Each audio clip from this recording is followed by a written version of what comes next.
अल्हम्दुलिल्लाहि हम्दन कसीरन कमा अमर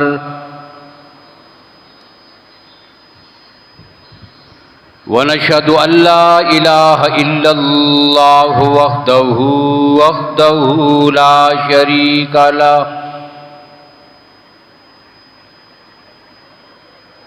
ला शरीक लहू फिल खल्क़ि वल अम्र इरगामल लिमन जहद बिही व कफर व नशहदु अन्ना सय्यदना व सनदना व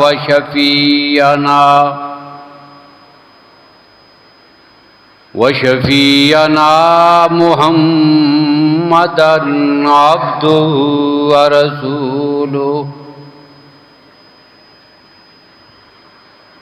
अम्मा बादु फअऊज़ु बिल्लाहि मिनश शैतानिर रजीम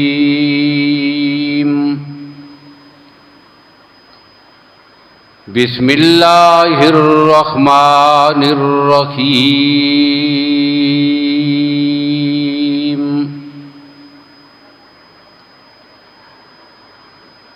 इन्ना इब्राहीम कान उम्मतन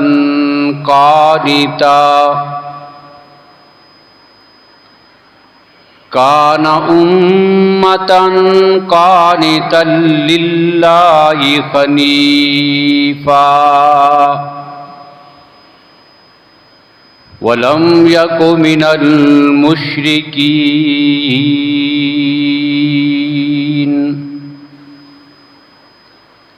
शाकिरन लिअन्उमिहि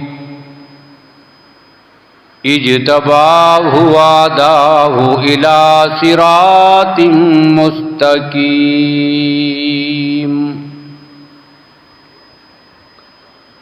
वक़ाल अल्लाहु तबारक व तआला फी मुकामिन आखर लन यनालल्लाह लुहूमुहा वला दिमाउहा वलाकिन यनालुहु तक़वा मिनकुम सदक़ल्लाहु मौलानल अज़ीम।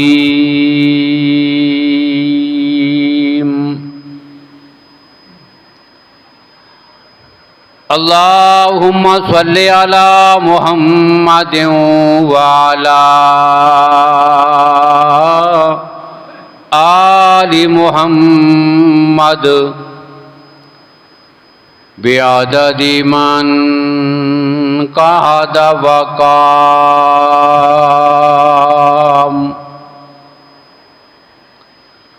व सल्लि अला मुहम्मदिन व अला आलि मुहम्मद बिअददि मन सल्ला व साम।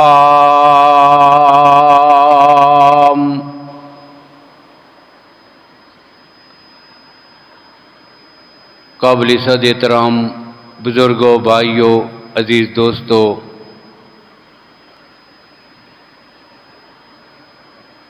माह ज़िलहज का पहला अशरा शुरू हो चुका है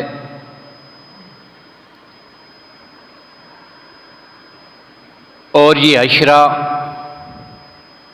इसके दिन भी और इसकी रातें भी बहुत ज़्यादा फजीलत वाली हैं। उमूमन हमारे यहाँ रमज़ान के दिनों को और उसकी रातों को सब लोग जानते हैं कि वो फजीलत वाली हैं। फिर उनके लिहाज से उसमें इबादत का भी कुछ न कुछ एहतमाम हो जाता है। लेकिन जिस तरह अल्लाह के नबी सल्लल्लाहु अलैहि वसल्लम ने रमज़ान की फजीलत बयान फरमाई है, इसी तरह अल्लाह के नबी सल्लल्लाहु अलैहि वसल्लम ने ज़िल हज के इन 10 दिनों की भी फजीलत बयान फरमाई है। लेकिन इन दिनों के अमाल में हमारे यहाँ कोताही और सुस्ती पाई जाती है। इन दिनों में हम किसी ख़ास इबादत का एहतमाम नहीं करते। ज़्यादा से ज़्यादा हशरे के आखिर में जाकर कुर्बानी कर ली,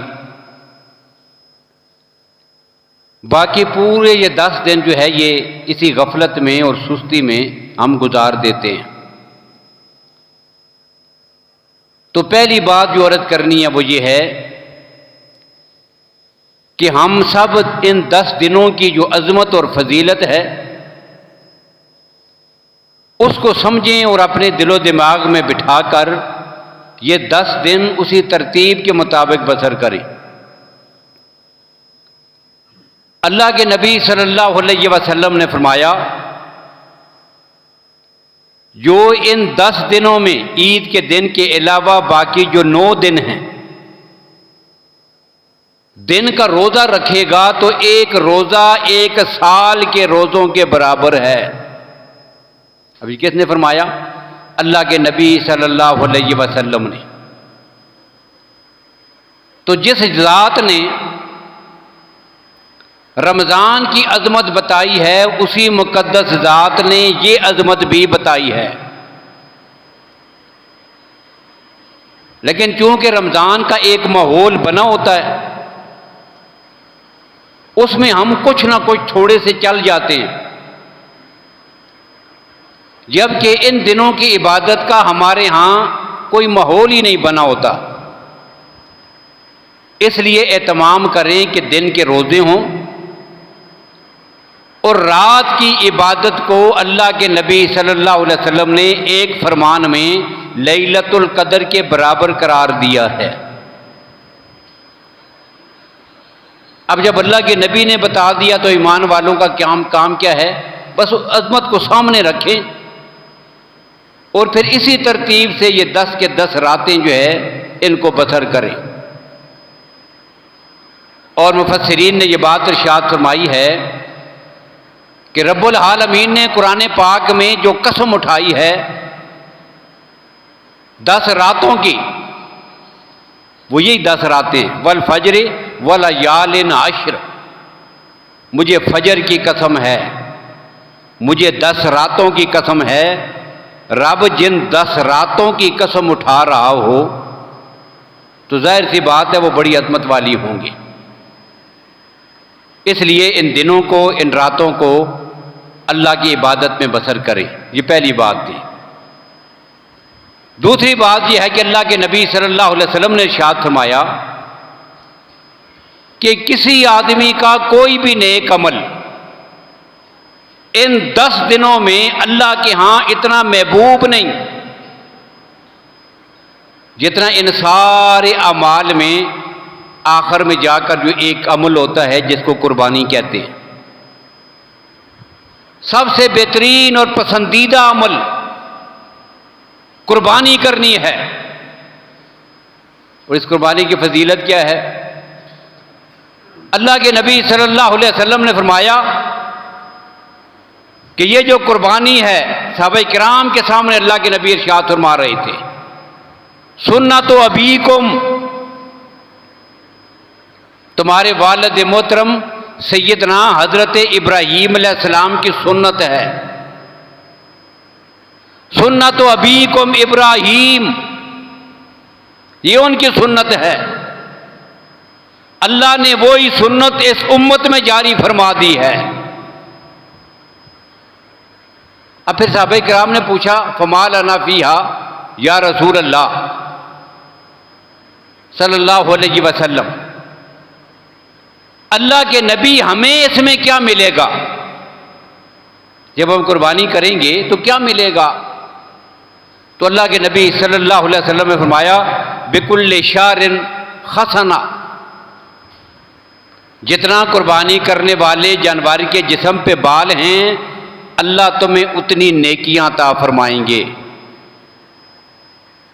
अब इस पर मैंने मुफस्सल पहले भी कई बार गुफ्तगू की कि यहाँ पर वो सिर्फ वो बाल मुराद नहीं हैं, बल्कि जिस तरह जानवर के जिस्म के बाल अनगिनत हैं, लामादूद हैं, बेशुमार हैं, अल्लाह कुर्बानी करने की वजह से इसी तरह अनगिनत, गोया कि अल्लाह के नबी अपने सहाबा को बताना चाहते हैं कि जिस तरह तुम अपने जानवर के जिस्म के बाल नहीं गिन सकते, अल्लाह तुम्हें इसके बदले में इतनी नेकियां अता करेंगे कि तुम उन नेकियों को भी नहीं गिन पाओगे। ये मुराद है। अब सहाबा किराम है सामने, जिन्हें नेकियों का शौक है, नेकियों में उनकी दिलचस्पी है, नेकियों के साथ मोहब्बत और प्यार है। फिर सवाल पूछ लिया, या रसूलल्लाह हम तो दुम्बे ज़िबा करते हैं, हम तो ऊंट ज़िबा करते हैं, इनके जिस्म पे तो बाल नहीं होते, ऊन होती है। उधर सी बात है, आप सब जानते हैं कि बाल देखे जाएं तो तादाद में कम होते हैं, और जिन जानवरों के जिस्म पे ऊन होती है चूंकि वो बारीक होती है इसलिए उसके ज़र्रे ज़्यादा होते हैं। अब जिसको ज़्यादा का शौक हो ना तो वो कोशिश करेगा किसी बहाने से बात ज़्यादा वाली ही बने। हर आदमी अपने मतलब की बात करता है, लिहाजा सहाबाए किराम ने भी यहां पर अपने मतलब की बात की है, किस तरह नेकियों में इजाफा हो। तब ये सवाल पूछा। अल्लाह के नबी ने फरमाया, मेरे सहाबा जिनके जिस्म पे ऊन है ना वो बहुत ज़्यादा दुगनी नेकियां हो जाएंगी इससे भी। अब अल्लाह की ज़ात उसको उतनी नेकियां अता करेंगे जितनी पहले थी, उनसे दुगनी नेकियां। अब ये कुर्बानी का अमल है। इसलिए दूसरा काम क्या है, हर आदमी को देखिए अपनी ज़रूरियात के लिए हम कहीं से भी पैसे जमा कर लेते हैं, और खुदा ना करे किसी को कोई ज़रूरत, कोई मजबूरी आ जाए, कर लेता है हर आदमी। लेकिन जब यहाँ ये मसला है तो खुश दिली के साथ कोई आदमी इस कार खैर से पीछे न रहे, फिर इसमें पड़े बगैर कि वाजिब है कि नहीं। एक है वाजिब का अदा करना जो जरूरी और लाजिम है, लेकिन यहां तो वाजिब से हटकर जब इतनी बड़ी शहादत और अजर की बात है तो फिर इस बात में पड़े बगैर ही हर आदमी इस बात की कोशिश करे कि वो कुर्बानी करे। और ये कितना बड़ा अमल है। अल्लाह के नबी सल्लल्लाहु अलैहि वसल्लम ने फरमाया, जब एक आदमी कुर्बानी करता है, अभी ज़िबा करते ही उसकी गर्दन से खून के कतरे टपक कर जमीन पे बाद में पहुंचते हैं, अल्लाह उससे पहले ही उसके सारे गुनाहों को माफ फरमा देते हैं। नहीं, कितना बड़ा अजर है। और ये काम भी ऐसा है कि चलो जी आज नहीं कर सका, अगले महीने से ही, ना हुआ तो 2 महीनों बाद से ही, फिर से ही नहीं, ये साल में आता ही एक बार है। फिर पता नहीं अगले साल तक कौन जिंदा रहे कौन मरे। इसलिए ये इतना बड़ा अजीम मौका होता है, इसको जाया नहीं करना चाहिए। और अल्लाह के नबी सल्लल्लाहु अलैहि वसल्लम ने यह बात फिर इरशाद फरमाई कि जब कल क़यामत का दिन होगा, तुम्हारी जो कुर्बानियां हुई थी ना, अल्लाह इनको लाएंगे। अब यहां पर बात एक और ज़हन में आ गई, वो भी कह दूं। अमूमन लोगों के ज़हन में होता है कि पूरी ज़िंदगी में एक कुर्बानी करना वाजिब है, बस। किसी पूछना कुर्बानी तो कई लोग कह देते हैं मैंने अपने हिस्से की कर लिया। क्या मुराद है? ज़िंदगी में मैंने एक कुर्बानी कर ली है और समझता ये है कि बस वाजिब अदा हो गए। जिस तरह ज़िंदगी में साहिब इस्तिताअत आदमी पर सिर्फ एक बार हज करना है। वो समझता ये है कि पूरी जिंदगी में सिर्फ एक बार कुर्बानी करनी है। ऐसा नहीं है। हर साल जिस तरह हर अजान के बाद फिर आगे नमाज पढ़ना जरूरी है। जी मैंने तो जोर की पढ़ लिया है, बेशक अजान होती रही, मस्जिद नहीं आऊँगा। नहीं, अब अजान हुई है तो फिर मस्जिद में आएंगे। सूरज गुरूब हुआ, अजान हुई है तो फिर मस्जिद में आएंगे। इशा की अजान हुई है तो फिर मस्जिद में आएंगे। सुबह की अजान हो गई फिर मस्जिद में आएंगे। हर साल जब वो आदमी साहिब निसाब हो फिर कुर्बानी करेगा, फिर कुर्बानी करेगा। अगर रब ने उसको पूरी जिंदगी साहिब इस्तिताअत बनाया है तो हर साल उस आदमी पे कुर्बानी करना वाजिब और लाजिम है। ये मतलब ही ज़हन में रहे। तो अल्लाह के नबी सल्लल्लाहु अलैहि वसल्लम फरमाते हैं कि कल जब क़यामत का दिन होगा, जहां पर एक एक अमल के इंसान को ज़रूरत और मजबूरी पड़ेगी, छोटे से अमल की, वहां पर क्या होगा? अल्लाह के नबी सल्लल्लाहु अलैहि वसल्लम आया, ये जो जानवर है इसको लाया जाएगा और नेकियों के पल्ले में रख कर तुम्हारी नेकियों को बारी किया जाएगा। इसका पूरा जिस्म अज़लाफ़िहा व अशहारिहा सबको रख कर और जो है वो तुम्हारे नेकियों के अमाल को उनका वजन ज्यादा किया जाएगा और पुल सरात पर यही जानवर तुम्हारे लिए सवारी का काम देंगे। सम्मिनु ज़खायाकुम फ़इन्नहा अलस्सराते मतायाकुम। अल्लाह के नबी ने फरमाया खुशदिली के साथ अच्छी तरह संभाल कर खूबसूरत किस्म के जानवर चुनकर उनकी कुर्बानी किया करो। फ़इन्नहु अलस्सराते मतायाकुम। कल पुल सरात पर यही तुम्हारी सवारियों का काम देंगे। तो ये वो अमल है। और गुज़श्ता गुफ्तगू में कुर्बानी के हवाले से, कुरान पाक के हवाले से मैंने बात की थी। अब उन सारी आयात से असल खुलासा क्या निकलता था कि जितने भी अमाल हैं, हमारी नमाजें भी, हमारे रोज़े भी, तिलावत भी, हज भी, ज़कात भी, कुर्बानी भी, सब की सब उनकी असल रूह क्या है? इन्नमा यतक़ब्बलुल्लाहु मिनल मुत्तक़ीन। अल्लाह की रज़ा के लिए सही नीयत के साथ, और अगर माली अमल हो तो उसमें हलाल के साथ, हराम और मकरूह चीज का शायबा तक ना हो। अब हराम के पैसों से, रिश्वत के पैसों से, चोरी के पैसों से, डाके डालकर, किसी को लूट कर, किसी का हक खा के, उन पैसों से ला के फिर कुर्बानी नहीं। हजरत आबील ने बता दिया था इन्नमा यतक़ब्बलुल्लाहु मिनल मुत्तक़ीन।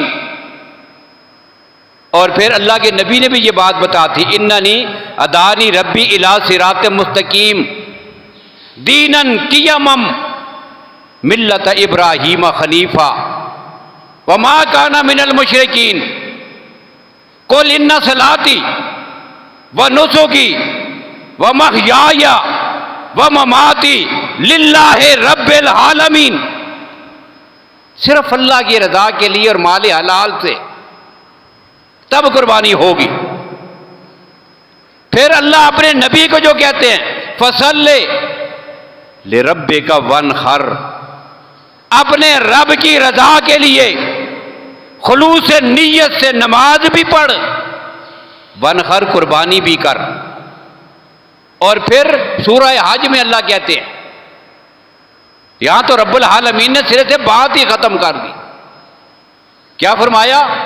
लन यनालल्लाह लुहूमुहा वला दिमाउहा वलाकिन यनालुहु तक़वा मिनकुम। अब ये लुहूम क्या है, दिमाग क्या है? लुहूम ये लख्म की जमा है, गोश्त। दिमाउन दम की जमा है, खून। हम जानवर ज़िबा करते हैं ना, इसका गोश्त कितना निकल गया है जी, फिर गोश्त का अंदाजा करते हैं इतना गोश्त निकला है जी, कैसा जानवर था, कितना वजन हुआ है। अल्लाह कहते हैं मेरे नबी की उम्मत के लोगों, जब तुम कुर्बानी करते हो तुम बाद में तोल कर वजन करके आपस में बातें करते हो, गोश्त कितना निकला है, तुम उसका गोश्त देखते हो। तुम्हारा अल्लाह तुम्हारी कुर्बानी के जानवरों का गोश्त नहीं देखता, वो इधर देखता है। लन यनाल अल्लाह लुखूमुहा वला दिमाउहा वलाकिन यनालुहु तक़वा मिनकुम। तुम्हारी नजर जानवर के गोश्त पे होती है, रब की नजर तुम्हारे दिल पे होती है। दिल की कैफियत क्या है, अल्लाह के साथ कितनी मोहब्बत और चाहत थी, कितने खुलूस के साथ, कितनी तसीह नीयत के साथ, किस तरह तुमने अपने माल को इकट्ठा करके हराम के शायबे से भी बचाकर अपनी मेहनत और मजदूरी की कमाई से लेकर अपने रब को राजी करने के लिए कुर्बानी दी है। रब तुम्हारे दिल की कैफियत को देख रहा है और उसी के मुताबिक रब तुम्हारे इन कामों पर अपना फैसला सादर फरमाएगा। यह क्या है, यह हमारे अमाल और कुर्बानी की असल रूह है। और फिर यह शख्सियत के नाम पर जिसकी अमल पर देखे, मैंने कहा था कुर्बानी का सिलसिला कहां से शुरू हुआ, हजरत आदम अलैहिस्सलाम के बेटों से। जब से कायनात बनी कुर्बानी का सिलसिला शुरू हो गया। लेकिन इस उम्मत को जो सुन्नत अता हुई है किस वजह से, हजरत इब्राहीम अलैहिस्सलाम की वजह से, जो अल्लाह के नबी ने अपने सहाबा के सामने बताया था कि इस उम्मत को रब ने जो कुर्बानी का हुक्म दिया, अल्लाह अपने खलील हजरत इब्राहीम की सुन्नत को क़यामत तक जिंदा रखना चाहते हैं। यह वजह बताई अल्लाह के नबी ने। तो फिर देखेंगे हजरत इब्राहीम अलैहिस्सलाम ने क्या किया था। जब अल्लाह के नबी ने बता दिया कि तुम्हें जो कुर्बानी का हुक्म दिया जा रहा है क़यामत तक, वजह क्या है, तुम्हारे जद्द आला हजरत इब्राहीम ने कुर्बानी की थी। अब फिर सवाल पैदा होता है, उन्होंने कैसे की थी, उन्होंने कैसे कुर्बानी की थी। फिर रब कुरान में सवाल का जवाब देते हैं। सूरह साफात में अल्लाह ने बड़ी तफसील के साथ इस सवाल का बड़ा दिलचस्प जवाब दिया है। अल्लाह कहते हैं, चल जब तेरे ज़हन में सवाल आ गया है, जब तूने पूछ लिया है कि मेरे खलील ने कुर्बानी कैसे की थी, आ मैं तुझे बताता हूं इब्राहीम ने कैसे कुर्बानी करके दिखाई है। तू जानवर ज़िबा करता है, तो बकरा ज़िबा करता है, तो दुम्बा ज़िबा करता है, आ देख मेरे इब्राहीम ने क्या किया था। फिर रब उनका वाक़या बताना शुरू कर देते हैं। काला इन्नी ज़ाइबुन इला रब्बी सय्यादीन, इब्राहीम ने कहा मैं जा रहा हूं। अब ये एक आदमी जब कहता है ना मैं जा रहा हूं, पता चला पीछे भी कुछ काम हुआ है। भाई किसी का किस्सा शुरू करते हुए यहां से हमने बात शुरू कर दी। काला इन्नी ज़ाइबुन इला रब्बी सय्यादीन, मैं अपने रब के हुक्म पर उसके कहने के मुताबिक जिधर वो कहता है उसकी मर्जी के मुताबिक मैं जा रहा हूं। पीछे क्या हुआ था, अब फिर पीछे का जिक्र भी कुरान पाक में है। पीछे यह हुआ था, मैंने कहा अस्लिम। हम सब क्या हैं, मुसलमान। हम क्या हैं, मुसलमान। अब जो मुसलमान होने का हुक्म है ना अरबी में, उसके लिए लफ्ज़ इस्तेमाल होते हैं अस्लिम, लोगों मुसलमान बन जाओ, अस्लिमू वलहू अस्लिमू, मुसलमान बनो। अब अल्लाह ने हज़रत इब्राहीम अलैहिस्सलाम से भी फरमाया था अस्लिम, और मुसलमान का माना क्या होता है? अल्लाह के हर हुक्म की इताअत करने वाला, अल्लाह के हुक्म को मानने वाला। अल्लाह कहते हैं मैंने इब्राहीम से कहा था अस्लिम, मेरे हर हुक्म को मानने वाला बन के दिखा। अब ये शरीयत का वो हुक्म है ना जो हज़रत आदम अलैहिस्सलाम से लेकर आकाए कायनात सल्लल्लाहु अलैहि वसल्लम की उम्मत तक पूरी इंसानियत के लिए है, इसलिए कि इसी मकसद के लिए रब ने इंसान को पैदा किया है। किसके लिए? अल्लाह की बात मान के जिंदगी बसर करे। वमा खलक़तुल जिन्ना वल इंसा इल्ला लियअबुदून, मैंने जिन और इंसानों को पैदा इस वजह से किया है कि वह जिंदगी भर क्या करें? मेरी इबादत करें। अब अल्लाह के हुक्मों को मानने का नाम इबादत है। सारी उम्मतों के लिए हुक्म यही था अस्लिम अस्लिमू,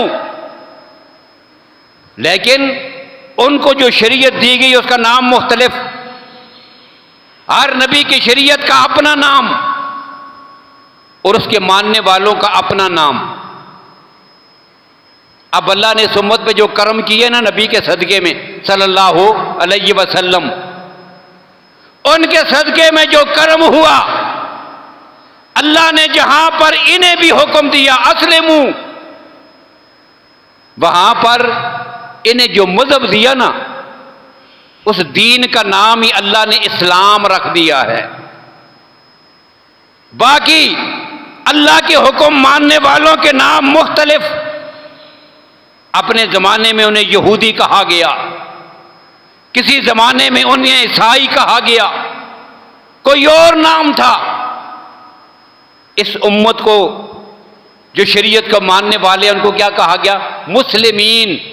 व सम्माकुमुल मुस्लिमीन मिन कब्ल व फी हाजा, अल्लाह ने नाम भी मुसलमान रखा, दीन का नाम भी इस्लाम रखा, और हुक्म क्या दिया? फलहू अस्लिमू, मुसलमान बन के दिखाओ। अब मुसलमान बनना कैसा होता है? फिर आपने कहा कि आओ देख लो, मैंने हुक्म दिया कि मेरा हुक्म आएगा, रिश्ते सारे छोड़ देने हैं। इब्राहीम खलीलुल्लाह उठे, बाप का रिश्ता भी कुर्बान है, बेटे का रिश्ता भी कुर्बान है, बीवी का रिश्ता भी कुर्बान है, दूध पीते बच्चे को भी छोड़ दिया, बीवी को तनहा एक वीराने में छोड़ दिया, वालिद से टक्कर ले ली, बेटे के गले पे छुरी चला दी। अल्लाह का हुक्म है तो सारे रिश्तों को छोड़ दो। ये कौन होता है? मुसलमान। ये कौन होता है? मुसलमान। फिर अल्लाह कहे मेरी बात मानकर अगर सारी कौम के मुकाबले में आना पड़े, अब जो रब की बात मानकर पूरी कौम के साथ मुकाबले के लिए खड़ा हो जाए, ये कौन होता है? मुसलमान। उससे अगली बात, वक्त के जाबर और जालिम हुक्मरान के सामने खड़े होकर कलमाए हक बुलंद करना है, यह रब का हुक्म है। अपनी जान को खतरे में डालकर, जालिम की आंख में आंख डालकर हक बात कहने वाला कौन होता है? मुसलमान। फिर इसकी पादाश में उसे यह कहा जाए तुझे तख्ता-ए-दार पे लटकाया जाएगा, तुझे फांसी के फंदे पे चढ़ाया जाएगा, तेरी जान जा सकती है, या तुझे जलती हुई आग में जलाया जाएगा। उस आग में छलांग लगाने वाले को क्या कहते हैं? मुसलमान। फिर अल्लाह कहे कि मेरे दीन के लिए अपने वतन को भी कुर्बान कर दे। जो वतन को कुर्बान कर दे उसे क्या कहते हैं? मुसलमान। फिर जिसकी कोई औलाद तक ना हो, रब से मांग मांग कर बुढ़ापे में 86 बरस की उम्र में बेटा हुआ, अभी वो 12-13 साल का हो, अल्लाह कहे इस बेटे को ज़िबा कर दे, छुरी लेकर उसकी गर्दन पे ज़िबा चला देना, इसको क्या कहते हैं? मुसलमान। अब अब ये मैं सारी क्यों गिनाए हैं मैंने, ये सारी चीज़ें क्यों गिनाई हैं? ये कुरान कहता है।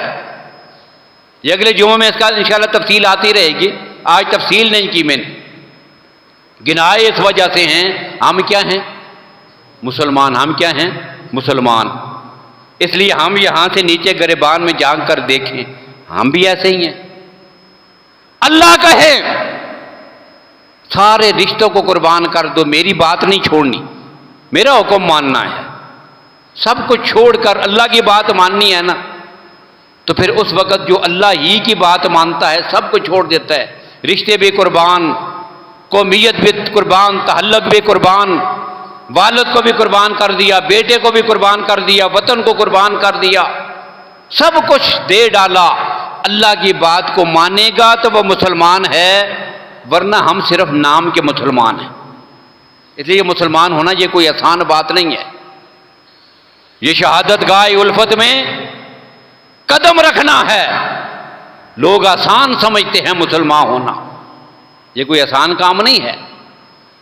और इसी वजह से इकबाल ने एक बात कही थी, क्युमी गोयम मुसलमानम बलरजम।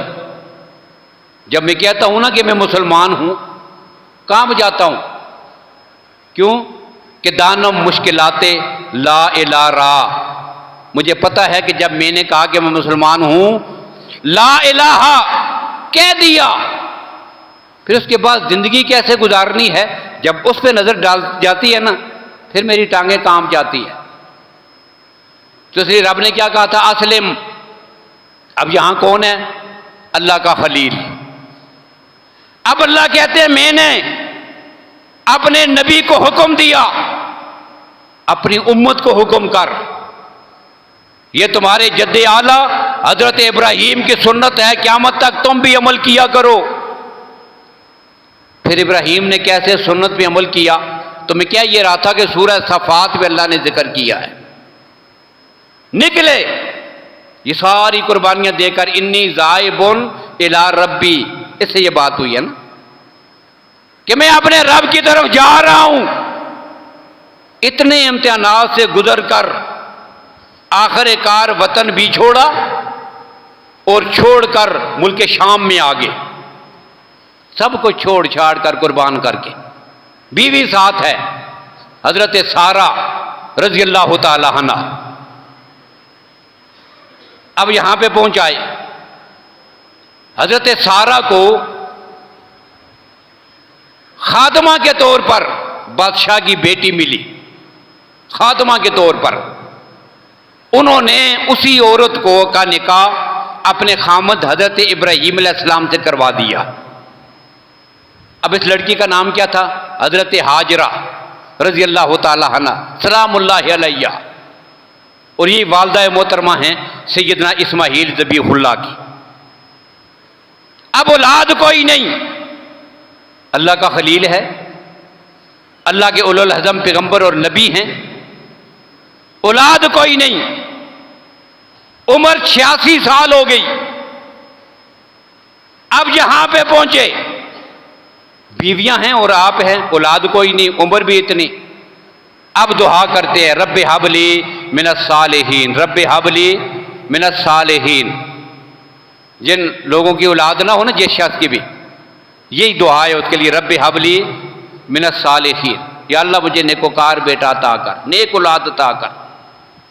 अब यहां भी दुआ की, रब्बे हबली मिनस सालिहीन, या अल्लाह मुझे नेकोकार बेटा अता कर। फिर 86 साल के बाद अल्लाह ने अपने खलील के दुआ को कबूल करते हुए उन्हें पहला बेटा अता किया, जिसका नाम क्या था? इस्माहील। अब इस्माहील का माना क्या है? ये इब्रानी ज़बान का लफ्ज़ है। इस्मा समात से सुनना, और ईल जिस तरह इसराइल में है, इसराइल का माना क्या है? अल्लाह का बंदा। ईल इब्रानी ज़बान में अल्लाह के लिए इस्तेमाल होता है। यहां भी इस्मा में जो लफ्ज़ ईल है ये अल्लाह के लिए है। क्या माना? इस्माहील।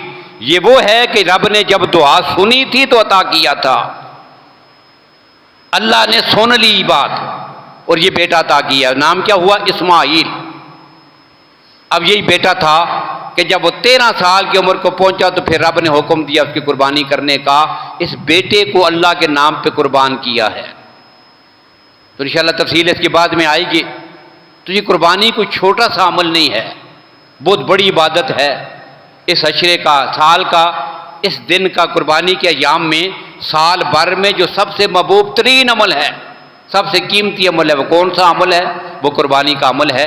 इसलिए सबको अभी से कोशिश करनी चाहिए, तैयार होना चाहिए अल्लाह की रज़ा के लिए। अपनी नीयत को दुरुस्त करके बड़ी खुलूस और मोहब्बत और चाहत के साथ इस अमल को सर अंजाम दे। अल्लाह ताला सबको अमल करने की तौफीक नसीब फरमाए।